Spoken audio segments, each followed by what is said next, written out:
Bismillahirrahmanirrahim. Assalamualaikum warahmatullahi wabarakatuh.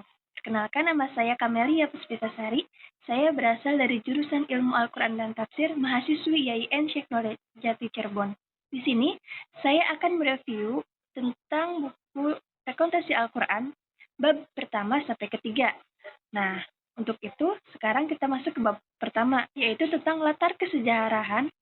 Situasi politik Jazirah Arab terletak sangat terisolasi, baik dari sisi daratan maupun lautan. Kawasan ini tempat Muhammad tampil dengan perkabaran ilahinya pada abad ke-7 perhitungan tahun Masehi, sebenarnya terletak di pojok kultural yang mematikan. Perebutan kekuasaan yang berkepanjangan antara Bizantium dan Persia seperti telah diutarakan mendapatkan perhatian serius dari orang-orang Arab ketika itu, lantaran relevasi politiknya yang nyata terhadap mereka.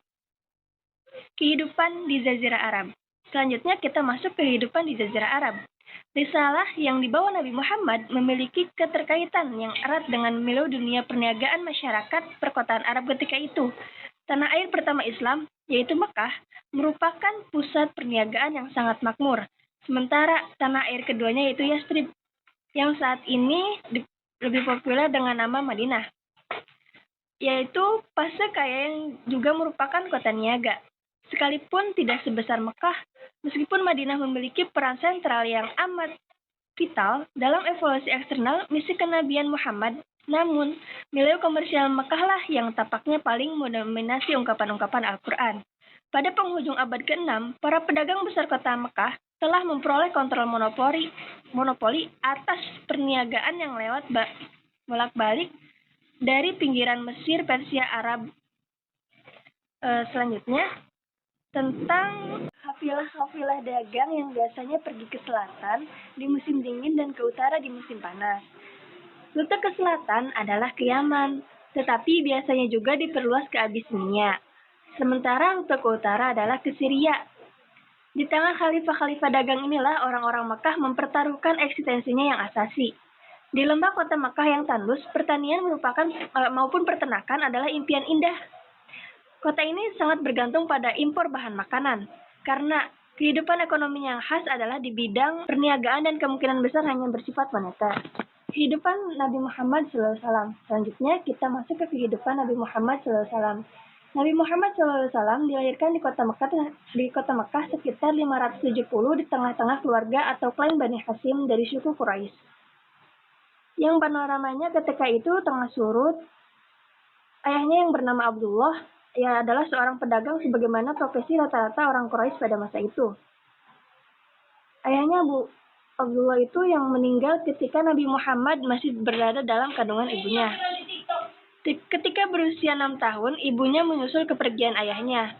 Nabi Muhammad SAW diasuh oleh pamannya yaitu Abu Thalib, pemimpin Banu Hashim yang relatif miskin tetapi terhormat. Orang inilah yang memberikan perlindungan kepada Nabi Muhammad dan membelanya secara mati-matian dari berbagai tantangan yang diajukan pemuka-pemuka suku Quraisy. Pada usia 20-an, Nabi Muhammad menjalankan misi dagangnya dengan Khadijah, seorang janda kaya Mekah, ke Syria, suatu pengalaman yang pernah dijalani semasa kecilnya bersama pamannya, yaitu Abu Thalib. Khadijah yang kagum akan kejujuran Nabi Muhammad kemudian meminangnya sebagai suami. Ketika itu Nabi Muhammad berusia sekitar 25 tahun dan Khadijah sekitar 40 tahun.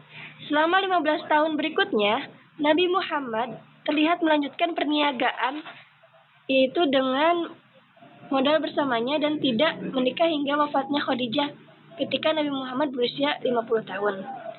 Segitu saja hasil review bab 1. Selanjutnya kita ke bab 2 yaitu asal-usul Al-Quran. Kitab suci umat muslim yaitu kumpulan wahyu ilahi yang diturunkan kepada Nabi Muhammad selama kurang lebih 23 tahun, secara populer dirujuk dengan nama Al-Quran.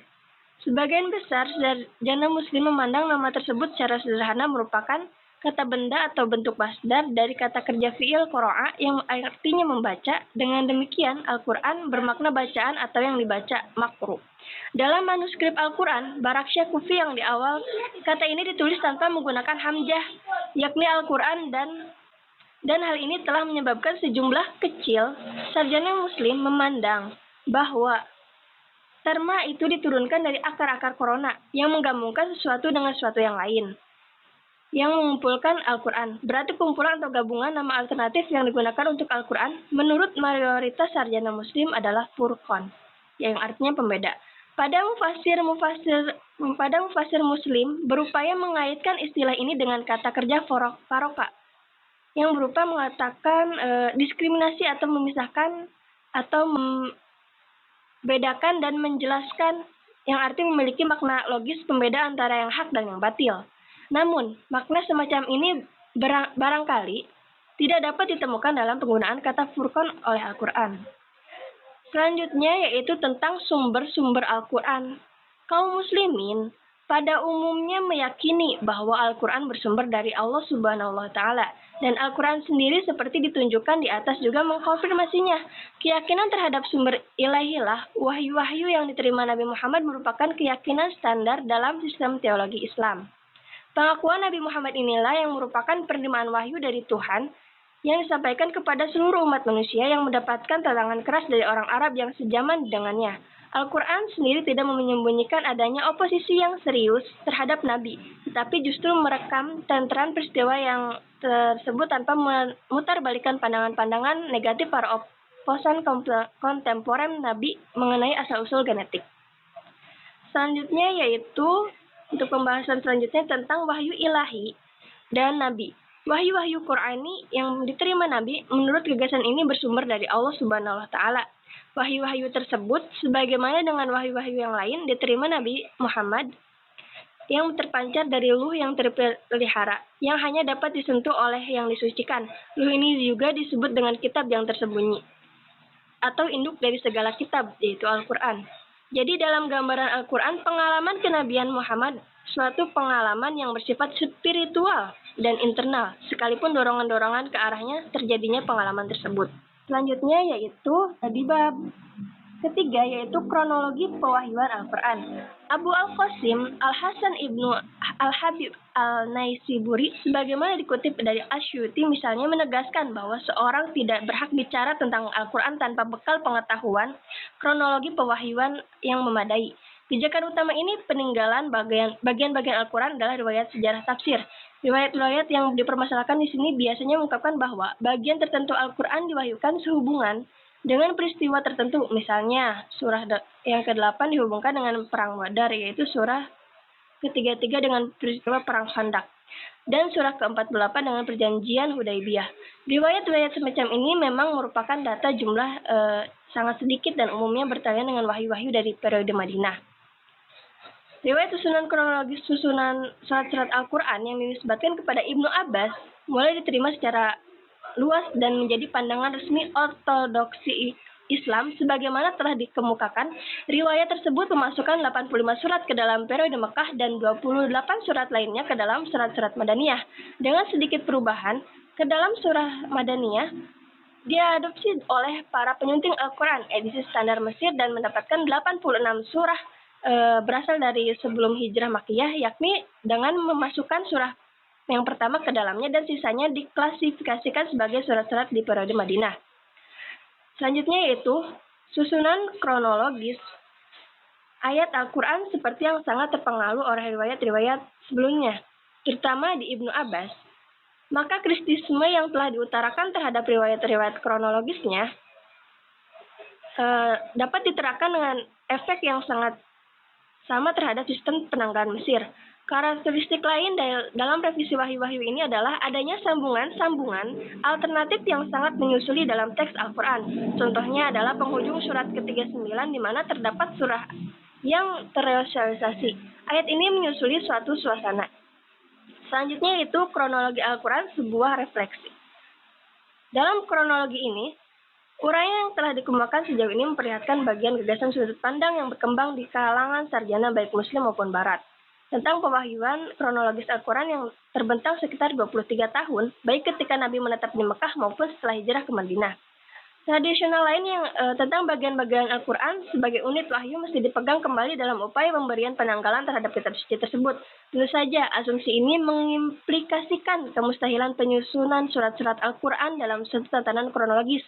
dan akan menjadikan penentuan penanggalan bagian-bagian Al-Quran sebagai sebuah pekerjaan yang amat kompleks, bahkan mungkin tidak dapat diselesaikan secara konklusif. Minimnya informasi yang akurat tentang unit wahyu yang menjadikan karakteristik utama riwayat-riwayat asbabun nuzul akan merupakan kendala terbesar di bidang ini. Dengan demikian, langkah pertama adalah upaya penyusunan kronologis semacam ini adalah penentuan unit-unit wahyu dalam sebagian besar surat Al-Quran yang memiliki kandungan ayat dan berbagai periode pewahyuan. Bagian-bagian Al-Quran yang merekomendasikan peperangan atau berbicara tentang pengikut-pengikut Nabi yang terlibat pertempuran, ungkapan-ungkapan muhajirin, ansor, alazina, fikul bin marad, munafikun, dan lainnya, secara jelas berasal dari masalah setelah hijrah. Di samping itu, bahan-bahan tradisional juga akan memberikan banyak petunjuk di dalam penanggalan unit-unit wahyu tertentu. Tentu saja penyusunan rangkaian kronologis unit-unit wahyu Al-Quran semacam itu membutuhkan upaya-upaya kesarjanaan yang serius dan memakan waktu lama. Bahkan, upaya penyusunan sistem penanggalan ini sebagaimana diyakini Fazlur Rahman dan Rudi Faret. Demikian hasil review tentang rekonstruksi Al-Quran bab pertama sampai bab 3. Sekian review dari saya. Mohon maaf bila banyak kekurangan. Wassalamualaikum warahmatullahi wabarakatuh.